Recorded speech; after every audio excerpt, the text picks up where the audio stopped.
qu'est-ce que j'ai là? Majorité de cartes, c'est l'air de jeu de combinaison. Fabrication de deck combinaison, je dirais. On va commencer par Dominion.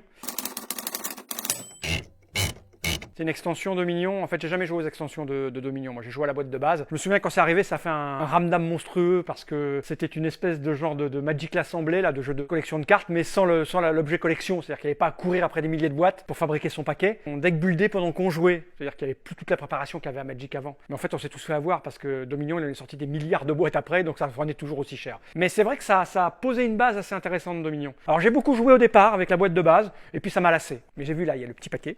Voilà. Le petit booster de 15 cartes, ça, c'est la plus grosse arnaque de tous les temps. Parce que là, vous vous dites, oh, un petit paquet, 15 cartes, c'est mignon, je vais acheter un petit paquet, deux petits paquets, puis en fait, ça vous bouffe tout votre compte en banque, ça. Qu'est-ce que j'ai pu y jouer à ce truc? C'est complètement dingue. C'est sorti il y a 25 ans, je crois, c'est les 25e année cette année. Destin reforgé, je ne sais même pas ce que c'est. J'ai arrêté de jouer il y a plus de 20 ans. Mais ça a modifié complètement ma façon de voir le ludique. Ça a tué le jeu de rôle chez nous. Une vraie putain de merveille. Mais c'est monomaniaque et chronophage. Hein. Ah, Star Realms.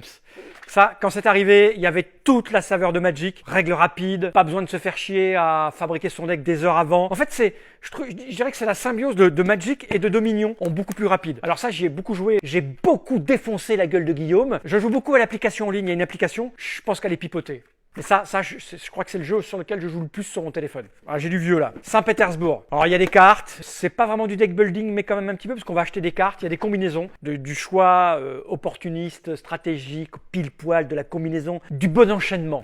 Voilà. Ça, c'est une boîte philosophie encore parce qu'il y a plein d'extensions à l'intérieur. Je dois avoir la vieille boîte qui traîne, moi. Usée jusqu'à l'os. Qu'est-ce que j'ai pu jouer à ce truc? Complètement dingue. Alors là, les graphismes sont à chier, hein. Je trouve, personnellement. J'aimais beaucoup la première version d'origine. C'est vraiment excellent. Là, on n'est plus dans les cartes. C'est Diceforge que je trouve malin. C'est malin parce que, en fait, c'est du dice building. Et c'est ça qui est rigolo. C'est Régis, je crois, Bonne C de chez Libellude, qui a pris le côté fabrication qu'on pouvait avoir dans tous ces jeux-là. Là. Il a transposé ça sur des dés. Alors, je peux pas beaucoup en parler parce que j'ai pas beaucoup joué à Diceforge. J'ai dû en faire une ou deux parties. Et puis voilà quoi, ça me parle pas trop. Mais c'est une putain de bonne idée ça, je trouve.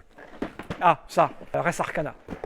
Je pourrais pas dire grand chose non plus parce que d'abord c'est tout frais, tout récent. C'est arrivé il y a pas très longtemps. J'ai pas rejoué depuis que le jeu est sorti. Par contre, je me souviens à Essen 2018, Adrien Martineau, qui est pote avec Cyril Dojan parce qu'ils ont bossé chez Tesomander, qui me l'a présenté. Donc Cyril Dojan montait sa boîte, il l'avait envoyé à Adrien parce qu'ils sont potes, que Cyril vit aux États-Unis. Enfin, je vous passe les détails de famille. Il nous a montré ça un soir très tard. Il y avait Guillaume à la table, je crois, et on y a joué et j'ai trouvé ça fabuleux. Non pas parce que je leur ai défoncé leur gueule instantanément, mais c'est parce que ça me parle. C'est un jeu fait pour mon cerveau. Il y a de la combinaison, de l'optimisation, de choix, etc. C'est excellent à mort. Tom Lehmann m'a fait un câlin à Cannes cette année. Rien que pour ça, ça mérite d'être...